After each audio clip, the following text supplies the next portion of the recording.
આ એક પરંપરા, એક મર્યાદા. અને મને કહેવાનું મન થાય કે દુનિયામાં કળિયુગ જેટલો પૂગ્યો હોય મને ખબર નથી, પણ જ્યાં આપણે બધા વસીએ છીએ ત્યાં કળિયુગ હજી અડ્યો નથી. રોટલો જેણે વાવ્યો છે ને, જે પ્રભુથી જોડાયેલા છે, સત્સંગ કરે છે, અહીંયા બેઠા એ બધાને મારે હાથ જોડીને એક વિનંતી કરવાની છે. સમય યુગ પરિવર્તનના દિવસો, બહુ ધીમે ધીમે આખો સમય બદલાઈ ગયો છે. કેવું કશું છે જ નહીં, પણ 3 વસ્તુ તમે પકડી રાખજો. એક બ્રાહ્મણના દીકરા હોવાને નાતે હું તમારી પાસે માગી શકું, માગવાનો મારો હક છે, એટલે હું તમારી પાસે એટલું માગું. સવાર, બપોર અને સાંજ. સવારે ઉઠતી વખતે, બપોરે જમતી વખતે અને સાંજે સૂતી વખતે 3 વાર ભગવાનને યાદ કરજો, એટલે તમારી ત્રિકાળ સંધ્યા થઈ જશે મહારાજ. યુગ પરિવર્તન થશે. ભાગવતમાં લક્ષણ બતાવ્યું છે, અને લક્ષણો ધીમે ધીમે ધીમે ધીમે ધીમે બધા દેખાય છે. અતિવૃષ્ટિ થશે, અનાવૃષ્ટિ થશે, મહામારીઓ આવશે, વ્યક્તિની કિંમત ઘટી જશે, રૂપિયાની કિંમત થશે, ધરતી બીજને ગળી જશે, નીચ લોકો મહત્વને પામશે, સાચા વ્યક્તિઓ ક્યાંય દેખાશે નહીં, ખોટા વ્યક્તિઓનો પ્રભાવ આવું બધું છે. દોરડે દીવા બળશે. દેવાયત પંડિતની વાણી, એમાં એવું લખ્યું છે કે ગાયની ઊંચાઈ બકરી જેવડી થઈ જાય. આવ્યું નહીં?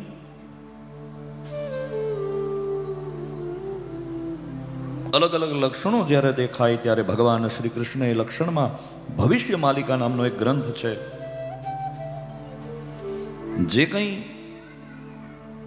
જે લોકો અહીંયા, મને ખબર નથી જગન્નાથપુરી ભગવાનના દર્શન કેટલા લોકોએ કર્યા છે, પણ જ્યારે અવસર મળે તમને બધાને હું એવું કહું છું, જગન્નાથપુરી એકવાર દર્શન કરી આવજો.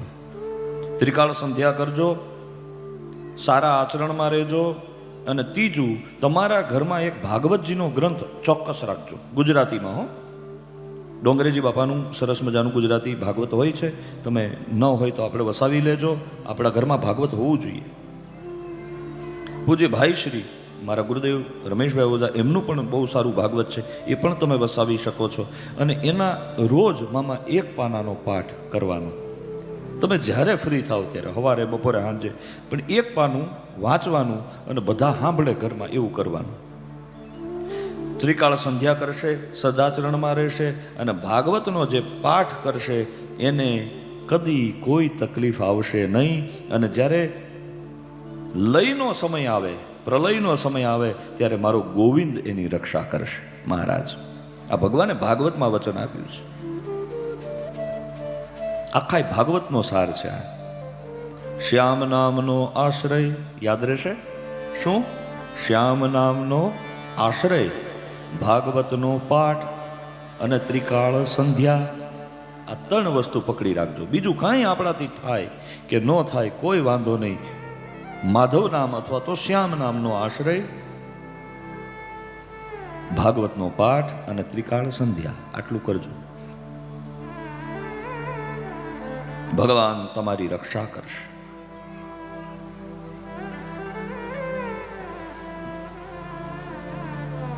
સુખદેવજી મહારાજ રાજા પરીક્ષિતને કહે છે, નૈમિષારણ્યની સહજ પવિત્ર ભૂમિમાં સૂત નામના પુરાણી કથા કરે છે. બધા ઋષિઓ સાંભળતા હતા. એમાં કૃષ્ણ ભગવાન અને દાઉ ત્યાં જઈ અને પછી સૂતના શિરચ્છેદનની કથા આમાં કહી છે.